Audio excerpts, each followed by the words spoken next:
আজকের রেসিপিটা খেয়ে করবেন তুস তুস। কখনো কি খেয়ে দেখেছেন পাকা আমের জুস? তো বন্ধুরা, আজকে যে রেসিপিটি তৈরি করছি সেটা একেবারে ভিন্ন।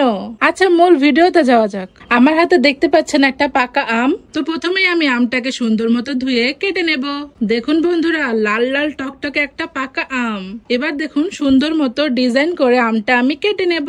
বন্ধুরা, আপনাদের কাছে একটা ধাঁধা রেখে গেলাম, অবশ্যই আপনারা কমেন্ট বক্সে জানাবেন এটা কি আম।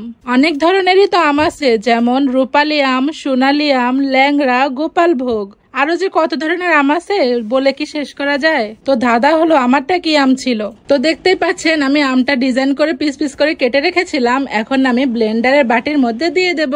সবগুলো আম দিয়ে দিচ্ছি। এবার আমি আমটা পিস পিস করে কেটে ব্লেন্ডার করে নেব। তো বন্ধুরা, মনোযোগ সহকারে দেখতে থাকুন। তো আমটা ব্লেন্ড করার জন্য প্রথমে আমি দিয়ে দিব সামান্য পরিমাণ চিনি।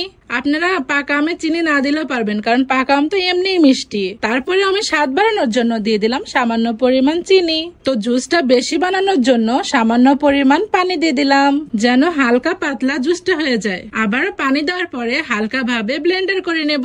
বন্ধুরা, এভাবে তৈরি করতে হবে। তো দেখতে দেখতে হয়ে গেল আমার পাকা পাকা আমের জুস।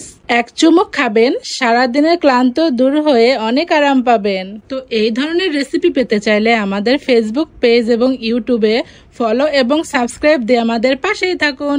ধন্যবাদ বন্ধুরা।